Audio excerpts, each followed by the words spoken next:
In Britain, it's being said already that the next British Prime Minister will be Nigel Farage. We're talking about election 4 years away, but he's the head of the Anti-Immigration Reform Party. He won only 5 seats at the last election, but polls last month were saying, look, this guy, the Reform's already head of both Labour and the Conservatives. But suddenly Farage is in trouble. First, Donald Trump's megaphone, ex-owner Elon Musk, said Farage didn't have what it takes and should be replaced. Not sure how Elon Musk has the time to actually research these things, but there. And now one of Farage's MPs, multimillionaire Rupert Lowe, has attacked Farage's leadership and been accused in turn of being investigated by the party and even talk of police for making threats of violence against Reform's chairman. Joining me from London is writer, broadcaster and presenter Esther Krakue. Esther, great to see you. What is this fight really about? I'm hearing from both sides and I'm not sure whose side I should be on. Yeah, well, this is an uncomfortable situation that Reform is finding itself in because it's a very new party. And so it has to kind of establish protocols when it comes to MPs and what is appropriate behavior. Now, Rupert Lowe is alleging that this is basically a smear campaign and a way to wedge him out of the party because he's had some sort of differences with Nigel's leadership and Zia Youssef, who's the chairman of the party. But Reform is alleging that, there was a bust-up with a Labour minister, cabinet minister, before the Christmas recess in Westminster, that it was under investigation. And 2 members of staff have also come forward alleging inappropriate conduct by Mr. Lowe in the interim period. So Mr. Lowe thinks that it's because of his outspoken criticisms of Nigel Farage's leadership that he's basically being investigated and forced out and has had the whip removed.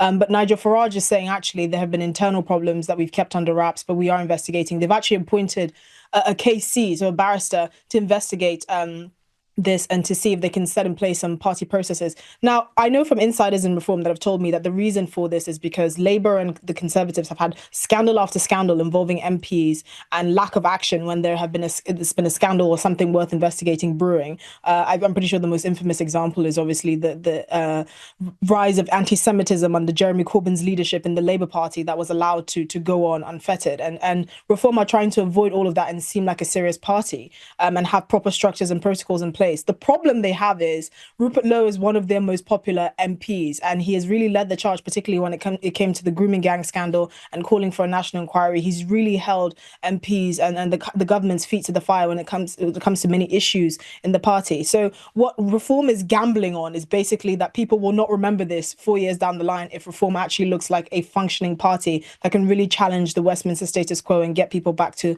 where their base really wants the country to be.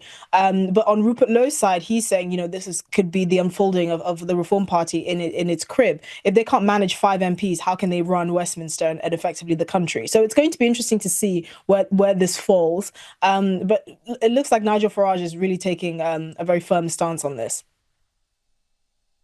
Yeah, I saw Rupert Lowe say, no, the complaints from staffers weren't about me, but other staff. But I don't know where the truth lies. But, we've seen this with Pauline Hanson's One Nation Party here. You get a small party, charismatic leader, other people come in thinking, I can make something of this. In fact, I can do it myself. And I just wonder whether there's a little bit of a very ambitious man thinking he's bigger than the guy that actually created the whole movement. Well, I mean, it's complicated because Rupert Lowe has never given the impression that he wants to be leader. However, it is quite uncommon for an MP in a party, particularly a small party, to be so vocal against the leader and the leadership. And so whether that was a wise move on Rupert Lowe's part is questionable. Is this something that he could have had a conversation with Nigel? And I'm sure he has his number. There are only 5 MPs in Reform in Parliament. But on the other hand, he seems to want to stick firm to his principles. And whether that's something that Reform can really deal with is another question. Well, it's just if it had given more another year, I would have started my Esther Krakue for political leadership movement. But we want to keep you on this show, so they'll have to wait. Thank you so much for your time, Esther.